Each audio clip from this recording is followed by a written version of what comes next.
किसी पुरुष के सिर, ग्रीवा आदि अवयव देखकर उसका शुभ या अशुभ जाना जाता है, वह अंग निमित्त है। किसी पुरुष या अन्य प्राणी के शब्द विशेष को सुनकर जो शुभ अशुभ जाना जाता है, वह स्वर निमित्त है। किसी प्रहार या छेद को देखकर किसी पुरुष या अन्य का जो शुभ अशुभ जाना जाता है, वह छिन्न निमित्त है। किसी भूमि विभाग को देखकर किसी पुरुष या अन्य का जो शुभ अशुभ जाना जाता है, वह भौम निमित्त है। आकाश में होने वाले ग्रह युद्ध, ग्रहों का अस्तमन, ग्रहों का निर्घात आदि देखकर जो प्रजा का शुभ या अशुभ जाना जाता है, वह अंतरिक्ष निमित्त है। जिस लक्षण को देखकर पुरुष या अन्य का शुभ अशुभ जाना जाता है, वह लक्षण निमित्त है। जिस स्वप्न को देखकर पुरुष या अन्य किसी का शुभ या अशुभ जाना जाता है, वह स्वप्न निमित्त है। तथा च शब्द से भूमि, गर्जना, दिग्दाह आदि को भी ग्रहण करना चाहिए, अर्थात इनके निमित्त से भी जो जनता का शुभ अशुभ जाना जाता है, वह सब इनमें ही शामिल हो जाता है। इन निमित्तों के द्वारा जो भिक्षा को उत्पन्न कराकर आहार लेते हैं, अर्थात इन निमित्त ज्ञान के द्वारा श्रावकों को शुभ अशुभ बतलाकर पुनः बदले में उनसे दिया हुआ आहार जो मुनि ग्रहण करते हैं, उनके यह निमित्त नाम का उत्पादन दोष है। इसमें रसों का आस्वादन अर्थात गृद्धता और दीनता आदि दोष होते हैं। ये उत्पादन दोष के अंदर निमित्त दोष भी बताया। चाहे कितना ही ज्ञान है, लेकिन उस ज्ञान को आधार बनाकर यदि श्रावकों से कोई स्वार्थवश आहार लिया जाता है, तो उसमें दोष होता है। मूलाचार ग्रंथ में आचार्य श्री कुंद स्वामी ने जो संहिता बनाई है, उससे साधु पूरी तरह से बंध जाता है आगम के बंधन में, और उसको अपनी चर्या निर्दोष करने के लिए ये सब चीज़ें बताई हैं कि आप अपने ज्ञान का कभी भी दुरुपयोग ना करें और श्रावकों को भी निस्वार्थ होकर के उन्हें उपदेश आदि देवें। ये मूलाचार ग्रंथ का स्वाध्याय हुआ। अब हम चलते हैं श्रुति ज्ञान महोत्सव की ओर। बोलो श्रुति ज्ञान महोत्सव की जय। परम पूज्य गणिनी प्रमुख श्री ज्ञानमती माता जी की जय। शुद्ध ज्ञान महोत्सव प्रारंभ हो रहा है और क्रम प्राप्त आज हम आपको तीसरे नंबर के तीर्थंकर शंभोनाथ भगवान के समोसरण में जो गणिनी माता हैं, प्रमुख गणिनी धर्मश्री गणिनी, 3,30,000 आरिकाओं में जो प्रमुख भगवान शंभोनाथ के समोसरण में गणिनी माता हुई। श्रावस्ती नगरी में भगवान के 4 कल्याणक हुए और वहीं पर उनके समोसरण में गणधर भगवान के साथ ये गणिनी माता जी भी हुई। तो हमने 73 दिवसीय शुद्ध ज्ञान महोत्सव में 25 दिन तक 11 अंग 14 पूर्व रूप शुद्ध ज्ञान के मंत्रों की आराधना कराई। 24 दिन तक 24 गणधर भगवंतों के नाम की आराधना कराई है। आवाज़ नहीं आ रही, देखो। पुनः सभी गणिनी माताएं जो 11 अंग तक का ज्ञान प्राप्त कर सकती हैं, ऐसी सुलोचना माता के लिए वर्णन आया है हरिवंश पुराण के अंदर। एकादशांग भ्रज जाता सारिकापी सुलोचना। तो सुलोचना नाम की आरिका भी 11 अंग की धारणी हुई है। आपको अर्थापत्ति से समझ लेना है कि प्रत्येक भगवान के समोसरण में गणिनी माताएं तो इस 11 अंग तक के ज्ञान के धारण करने वाली निश्चित रूप से हुई हैं और उनके नाम के मंत्र को जपना माने ज्ञान को प्राप्त करना। तो जिस श्रृंखला को पूज्य गण्य ज्ञानमती माता जी वर्तमान में चला रही हैं, ऐसी गणिनी माताओं की श्रृंखला तृतीय शंभोनाथ भगवान की गणिनी धर्मश्री गणिनी माता के लिए अब आराधना प्रारंभ करेंगे। जय बोलो शंभोनाथ भगवान की जय। धर्म श्री गणिनी माता की जय। चलिए, शरद और पूर्णिमा दोनों जने तुम लोग भी कर लो।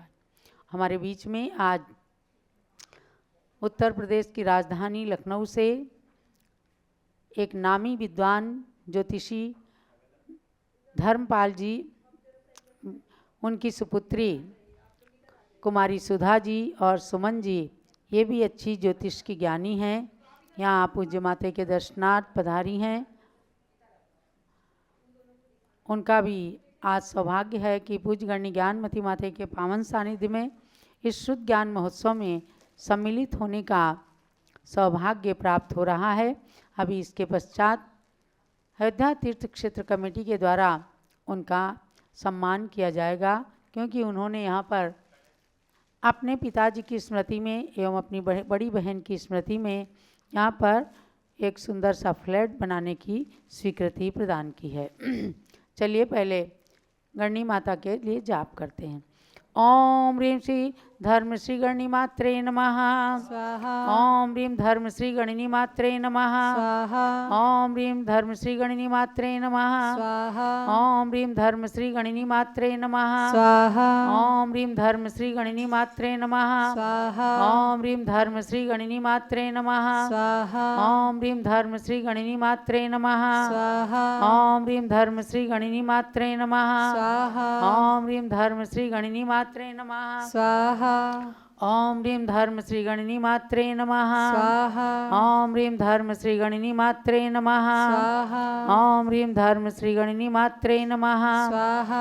ओम ह्रीं धर्म श्री गणनी मात्रे नमः स्वाहा। ओम ह्रीं धर्म श्री गणनी मात्रे नमः स्वाहा। ओम ह्रीं धर्म श्री गणनी मात्रे नमः स्वाहा। ओम ह्रीं धर्म श्री गणनी मात्रे नमः स्वाहा। ओम ह्रीं धर्म श्री गणनी मात्रे नमः स्वाहा। ओम ह्रीं धर्म श्री गणनी मात्रे नमः स्वाहा। ओम ह्रीं धर्म श्री गणनी मात्रे नमः स्वाहा। ओम ह्रीं धर्म श्री गणनी मात्रे नमः स्वाहा।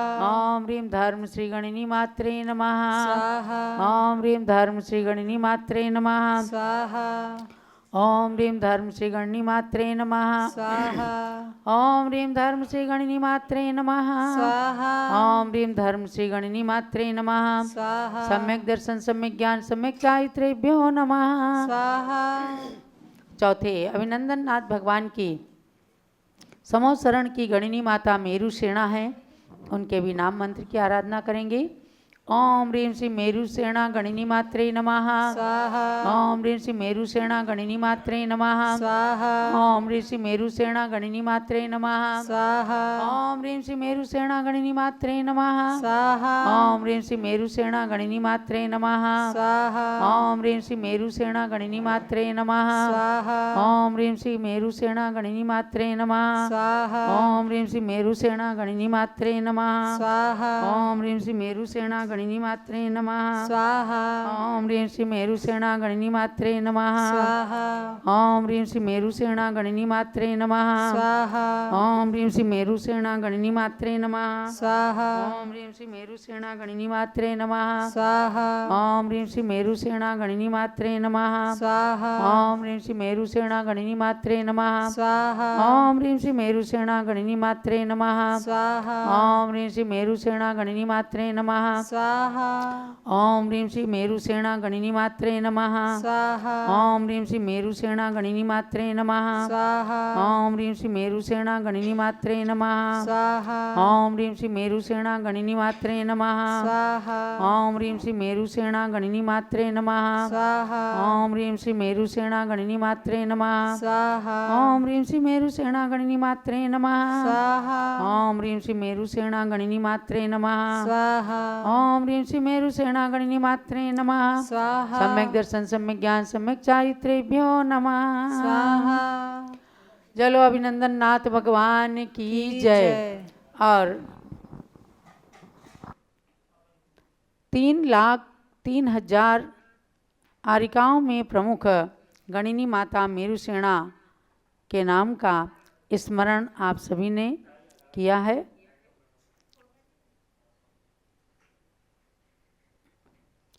अब इन गणनी माताओं की श्रृंखला को चलाने वाली वर्तमान की गणनी प्रमुख श्री ज्ञानमती माता जी के गुणों का स्मरण करते हुए जो मंत्रों की रचना की गई है उसके नाम मंत्र का जाप भी करेंगे।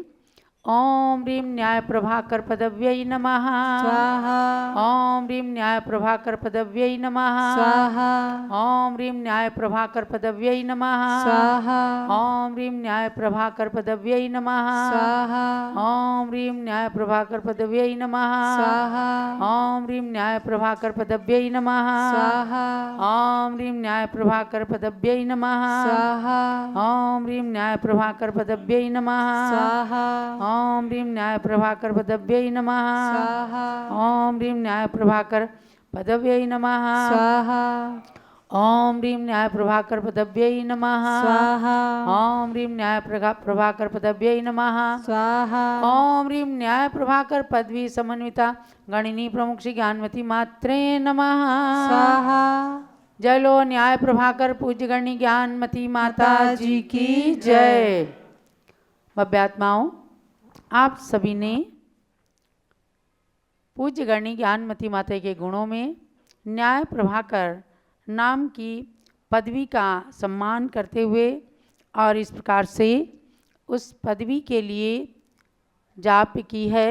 ये पदवी आचार्य श्री देशभूषण महाराज, आचार्य श्री धर्म सागर महाराज ने राजधानी दिल्ली के अंदर सन 1974 में, जब ज्ञानमती माता के द्वारा सन 1969 में ही अनुवादित अष्टसहस्त्री ग्रंथ का प्रकाशन होकर के आया, उसके विमोचन के समय उन्होंने न्याय प्रभाकर आरिका रत्न की उपाधि से अलंकृत करते हुए अपनी इस साधु परंपरा को बहुत ही गौरवान्वित महसूस किया था। ऐसी ज्ञानमती माता ने अष्टसहस्त्री नाम के महान न्याय ग्रंथ का सृजन किया, उसका हिंदी में अनुवाद किया। इसलिए इस पदवी से आचार्यों ने उन्हें सम्मानित किया था। अब हम आपको ले चलते हैं शुद्ध ज्ञान महोत्सव की ओर। आ जाओ पिंकू, विजय आ जाएं पहले। हाँ, हम अभी प्रारंभ करते हैं प्रवचन निर्देशिका का स्वाध्याय। इनको कॉर्डलेस माइक दो। और उससे पूर्व प्रतिष्ठाचार्य विजय कुमार जी, यहाँ पर पधारी सुधा जी और सुमन जी, जो दोनों बहनें हैं, कुमारी हैं, और धनपाल जी ज्योतिषी की पंडित जी की आप सुपुत्री हैं। आपने संस्था के लिए, हाँ बोलो। हमारे बीच में लखनऊ से पधारी हैं, इनका अयोध्या तीर्थ क्षेत्र कमेटी की तरफ से अभिनंदन और स्वागत है। हमारे बीच में सपना जी बहराइच से आई हैं, ये शॉल पहना करके स्वागत करेंगे। अयोध्या तीर्थ कमेटी में यहाँ पर चल रहे नव निर्माण में जिन्होंने अपनी ओर से 11 लाख रुपए की राशि प्रदान की है, उनको समिति की ओर से बहुत बहुत आभार, धन्यवाद। ये तो आप दे दीजिए। सुमन जी को आने दो। सुमन जी आ जाएं। और ये बड़ी माता जी, पूज्य बड़ी माता जी से ये भगवान ऋषभदेव का प्रतीक चिन्ह प्राप्त कर रही हैं। ये आप अष्ट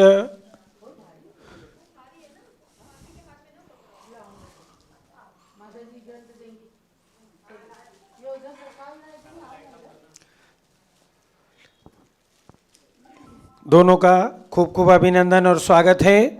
पूज्य बड़ी माता जी प्रतीक चिन्ह अयोध्या तीर्थ क्षेत्र का प्रदान कर रही हैं। आप सभी लोग तालियां बजा करके इनका अभिनंदन स्वागत। ये अष्टमंगल द्रव्य पूज्य चंद्रामती माता जी प्रदान कर रही हैं। ये अष्टमंगल द्रव्य भी अपने यहाँ पूजन के स्थान पर रखिएगा, बहुत ही शुभ है, मंगलकारी हैं।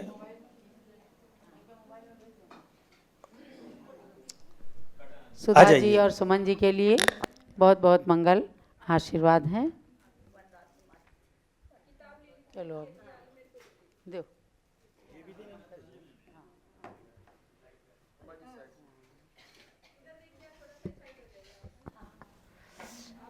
अयोध्या तीर्थ के विकास में एक फ्लैट की स्वीकृति आपने प्रदान की है, ये ठीक, आ जाइए। व्यवहारेण मोक्षस्य मार्गमाश्रित्य निश्चयात् मार्ग आश्रियते भव्यै क्रम एष सनातनः। स्वाध्यायी भाई बहनों, आपके बीच में भी प्रवचन निर्देशिका ग्रंथ का जो स्वाध्याय चल रहा है, व्यवहार नए निश्चय नए, यद्यपि आपके लिए थोड़ा सा कठिन विषय है, फिर भी संक्षेप में आपको जान लेना है कि इस प्रकरण के अंदर द्रव्यार्थिक पर्यार्थिक नय माने निश्चय नय और व्यवहार नय के द्वारा वस्तु स्थिति को स्पष्ट किया गया है। पेज नंबर 58 पर धवला ग्रंथ के अनुसार बताया है कि तीर्थंकर भगवंतों के वचनों के सामान्य प्रस्तार का मूल व्याख्यान करने वाला द्रव्यार्थिक नय है और उन्हीं के वचनों के विशेष प्रस्तार का मूल व्याख्याता पर्यायार्थिक नय है। शेष सभी नय इन दोनों नयों के विकल्प अर्थात भेद हैं। यानी संक्षेप में आपको यहाँ पर ये जानना है कि द्रव्यार्थिक नय के 10 भेद हैं उसमें, और पर्यार्थिक नय के 6 भेद हैं, नयगम नय के 3 भेद, संग्रह नय के 2 भेद, व्यवहार नय के 2 भेद, ऋजु सूत्र नय के 2 भेद, शब्द नय का 1 भेद, समाविरूढ़ नय का 1 भेद और एवं भूत नय का 1। इस प्रकार से नय के 28 भेद होते हैं। इनकी डिटेल आपको द्रव्यार्थिक और पर्यार्थिक नयों के लक्षण और उनके भेदों में जो बताए गए हैं उसको थोड़ा सा अध्ययन कीजिएगा। अगर मैं एक एक चीज़ आपको पढ़ाऊंगी तो बहुत ही समय लगेगा, लेकिन बस इतना ही जानना, द्रव्यमेव अर्थः प्रयोजनमस्येति द्रव्यार्थिका, पर्याय एव अर्थः प्रयोजनम अस्य इति पर्यायार्थिका। द्रव्य ही जहाँ पर प्रयोजन है कहने का, जिसका प्रयोजन है वह द्रव्यार्थिक नय है, उसके 10 भेद हैं, और पर्याय ही है प्रयोजन जिसका वह पर्यायार्थिक नय, उसके 6 भेद बताए हैं। तो आप इसको 59 और 60 पेज पर अच्छे से पढ़ सकते हैं। इसमें द्रव्यार्थिक को भी शुद्ध द्रव्यार्थिक यानी शुद्ध निश्चय ने और अशुद्ध निश्चय ने के द्वारा भी प्रतिपादित किया है, और पर्यायार्थिक नय का भी जो वर्णन है आलाप पद्धति ग्रंथ के अनुसार इसका वर्णन पूज्य माता ने यहाँ किया है। पुनः पृष्ठ 60 पर हम आते हैं तो शुद्ध अशुद्ध निश्चय ने, निश्चय ने के भी 2 भेद कर दिए हैं कि शुद्ध निश्चय ने और अशुद्ध निश्चय ने। इसको भी आप थोड़ा सा पढ़िएगा। उसमें जीव द्रव्य के लिए नियम सार ग्रंथ में आचार्य कुंद कुंद देव ने एक गाथा दी है। दव्वत्थ्येण जीवा बदिरित्ता पुव भणिद पज्जाया पज्जनयेण जीवा संयुक्ता होन्ति दुविहेहिम। यानी द्रव्यार्थिक नय की अपेक्षा से सभी जीव पूर्व कथित पर्यायों से स्वभाव विभाव गुण पर्यायों से रहित हैं। द्रव्यार्थिक बात है शुद्ध निश्चय। शुद्ध निश्चय का मतलब है अंतरंगी की केवल शक्ति, उससे समस्त विभाव गुण पर्यायों से रहित, और पर्यार्थिक नय की अपेक्षा से सभी जीव स्वभाव विभाव इन दोनों प्रकार की पर्यायों से सहित हैं।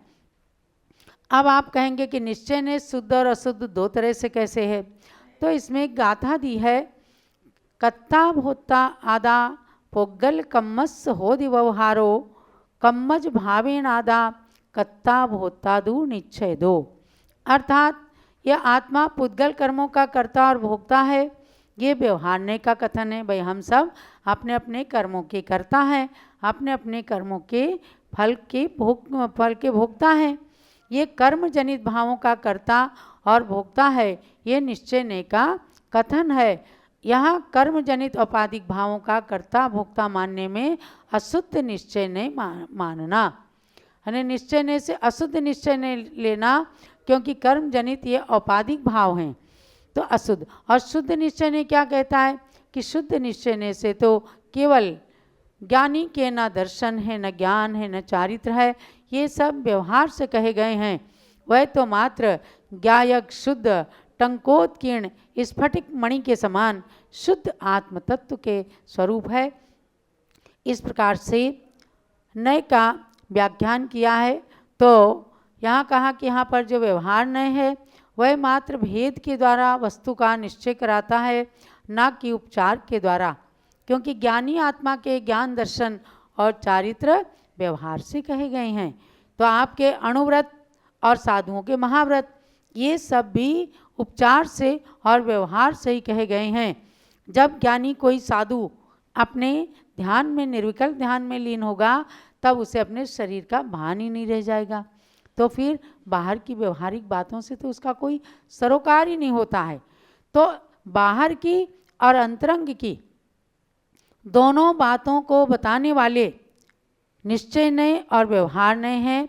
आगे इसी में 62, 63 और इन पेजों पर एवं भूत नय तक द्रव्यार्थिक नय, पर्यायार्थिक नय और नैगम नय से लेकर ऋजुसूत एवं भूत नय तक 28 नयों की व्यवस्था बताई है कि नयों के 28 भेद हैं। इनको थोड़ा सा पढ़ करके आप अपने संज्ञान में लाइएगा। इसके पश्चात उपनयों की बात आती है। इन्हें नयों के भेद प्रभेद उपनय। तो आपको क्या जानना है कि वस्तु तत्व के कथन करने की शैली का नाम है नय, और उन नयों में भी तमाम भेद हैं अलग से जो उपनय कहलाते हैं। उन उपनयों के भी 3 भेद किए हैं, सद्भूत व्यवहार, असद्भूत व्यवहार और उपचरित असद्भूत व्यवहार। मैं आपको इस प्रकरण में बिल्कुल भी लंबे प्रकरण की ओर नहीं ले जाऊंगी। इसे आपको पेज नंबर 89 पर आना है। 89 में पूज्य ज्ञानमती माता जी ने इस अधिकार का तथ्य क्या है उसको दिया है। तथ्य को आपको समझना है, जिसमें 10 तथ्य दिए गए हैं, उनको आपको मैं कल बताऊंगी। अब हम चलते हैं गुरु भक्ति की ओर। आचार्य श्री के चरणों में नमन करते हुए अर्घ्य चढ़ाएंगे, पुनः पूज्य बड़ी माता जी की पूजन करेंगे। प्रथमाचार्य शांति सागर के पद में अर्घ्य समर्पण है। वीर सिंधु अरुणेमि सिंधु आचार्य के पद का अर्चन है। परम तपस्वी तीनों गुरु शिव पथ साधक कहलाते हैं। इन पद में चंदनामती अमर्घ्य कथाल चढ़ाते हैं। ओम ह्रीं श्री शांति सागर वीर सागर नेमि सागर आचार्य त्रय मुनिन्द्रेभ्यो अनर्घवत प्राप्ति अर्घ्यं निरुपामिति स्वाहा। चलो परम करो जी श्री गणनी ज्ञानमती माता जी की पूजन करो जी। जिनकी पूजन करने से अज्ञान तिमिर नश जाता है। जिनकी दिव्य देशना से शुभ ज्ञान हृदय बस जाता है। उनके श्री चरणों में आवाहन स्थापन करते हैं। सन्निधि कर्ण विधि पूर्वक पुष्पांजलि अर्पित करते हैं। पुष्पांजलि अर्पित करते हैं। पूजन करो जी श्री गणनी ज्ञानमती माता जी की पूजन करो जी। ओम ह्रीं गणनी ब्रूं श्री ज्ञानमती माता अत्र अवतरत समोसटाहननम अत्र तिष्ठ तिष्ठ ठः ठः स्थापनम अत्र मम सन्नितो भव भव षट् सन्निधि गण स्थापनम। ज्ञानमती जी नाम तुम्हारा ज्ञान सरित अवगाहन है।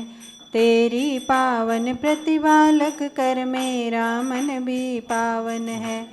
मुझ ज्ञानी ने माँ जब से तेरी छाया पाई है। तब से दुनिया की कोई छवि मुझको लुभा न पाई है। ज्ञानामृत जल पीने हेतु तव पद में मेरा मन है। तेरी पावन प्रतिभालक कर मेरा मन भी पावन है। ओम ह्रीं गणनिर्मोक्षी ज्ञानमती मात्रे जलम निरुपामिति स्वाहा। चंदन और सुगंधित गंधों की वसुधा पर कमी नहीं। लेकिन तेरी ज्ञान सुगंधि से सुरभित है आज मही। उसी ज्ञान की सौरभ लेने को आतुर मेरा मन है। तेरी पावन प्रतिभा लख कर मेरा मन भी पावन है। ओम ह्रीं कणंदी श्री ज्ञानमती मात्रे चंदनम निरुपामति स्वाहा। जग के नश्वर वैभव से मैंने शाश्वत सुख था चाहा, पर तेरे उपदेशों से वैराग्य हृदय मेरे भाया। अक्षय सुख के लिए मुझे तेरा प्रवचन ही साधन है। तेरी पावन प्रतिभा लख कर मेरा मन भी पावन है। ओम ह्रीं गणदेव श्री ज्ञानवती मात्रे अक्षतम निरुपामति स्वाहा। कामदेव ने निज बाणों से जब युग को ताग्रसित किया, तुमने अपनी कोमल काया लघुए में ही तपा दिया।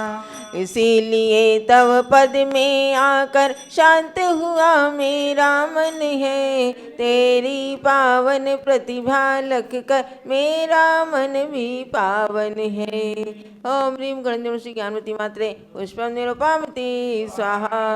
मानव सुंदर पकवानों से अपनी क्षुधा मिटाते हैं, लेकिन उनके द्वारा भी नहीं भूख मिटावे पाते हैं। आत्मा की संतृप्ति है तू तव वाणी मेरा भोजन है। तेरी पावन प्रतिभा लख कर मेरा मन भी पावन है। ओम ह्रीं गणदेव श्री ज्ञानवती मात्रे नैवेद्यम निरुपामति स्वाहा। विद्युत के दीपों से जग ने ग्रह अंधेर मिटाया है, ज्ञान का दीपक लेकर तुमने अंतरंग चमकाया है। व्रत का दीपक लेकर माता हम करते तव प्रणमन है। तेरी पावन प्रतिभा लख कर मेरा मन भी पावन है। ओम ह्रीं गणदेव श्री ज्ञानवती मात्रे दीपम निरुपामति स्वाहा। कर्मों ने ही अब तक मुझको यह भव भ्रमण